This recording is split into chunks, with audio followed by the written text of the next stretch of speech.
Coming up, we're going to be talking about the new Star Wars title and also the Women's March on Main Street and a few other things, so let's jump into it.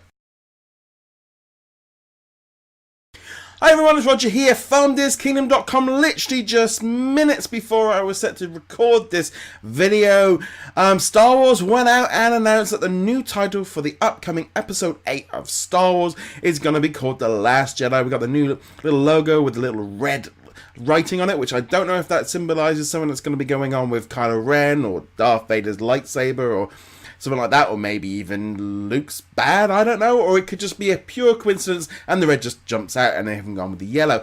But I love the title, love the way they're doing it. Obviously definitely goes after the idea that Luke Skywalker is the last Jedi, or is he? Because maybe he didn't ever actually officially become a Jedi, so maybe there's another guy that we don't know about. Or maybe it's going to be Rey is going to be trained up. We just don't know. But The Last Jedi, I think it sounds really cool. I'm expecting lots more sort of bits and pieces to be coming out over the coming weeks as we get ready for Star Wars Celebration. But I love the title. I'd love to know your thoughts on this. Be sure to comment or get in touch with us on Twitter. But it could mean a whole number of different things, or it could literally just be some random little thing. But I'm hoping we get a lot more words from Mark Hamill in this movie than we did in the last one.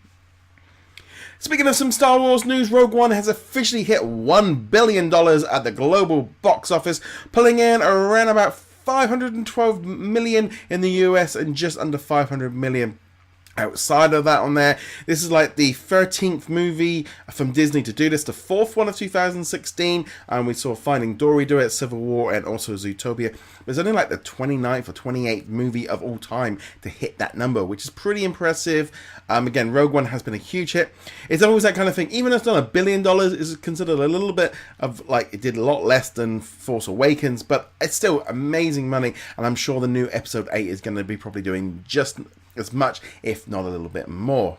You might have seen over the weekend lots of marches at locations across the US and in other parts of the world, sort of as a women's march, sort of against Trump and other things in his administration. Now, I don't want to get too much into the actual sort of what was going on with that on there. Just that over the weekend, video was put up on Instagram showing off like a march going through Main Street at Walt Disney World. Now, it gained a lot of publicity. Now, there's been reports that sometimes this is just a regular thing and it just happened to be coincidence. Some people said it was kind of like a short term, like it wasn't. They didn't say anything political. They just kind of were standing there.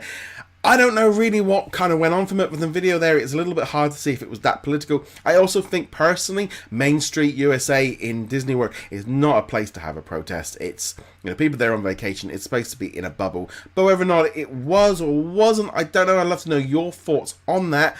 But as I said, it was something that was very, very popular, story. And I just felt like, you know, personally, like I said, I can understand why people were upset about bringing politics into the parks where there's something that they shouldn't be. But had that been maybe at Disney Springs or something like that, I could have seen that how that would have been come across. But it also, I've had other reports from people telling me that it was something that happens all the time and it's just a coincidence. So who knows on that one.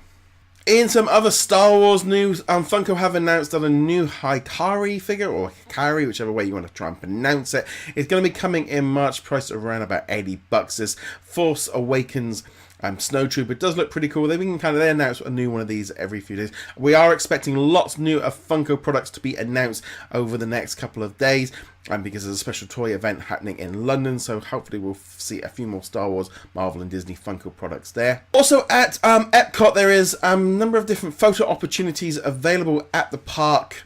There's special weekends going on for the Festival of the Arts. There's a new thing that they're trying out. These festivals that they've been doing at Epcot have been hugely successful, so seeing them bringing them to the park is cool. You can have your photo taken and then you kind of have Figment brought in. You're also going to be able to like reenact certain like major pieces of artwork. I think it's really cool. It's also included in the photo pass, so if you're at Epcot, you'll want to check that one out. But anyway, guys, thank you very much for watching. Be sure to check out our Infinity and Beyond podcast that we put up today. Me and James were just discussing the brand new Disney game Kingdom Hearts 2.8. We're also talking about the big update to Marvel Heroes. And so it's a big video game stuff. That's out officially on Tuesday, so I'll be going into a little bit more of that tomorrow. Well, anyway, guys, thank you very much for watching. Hit that subscribe button, and I shall see you guys soon. Laters.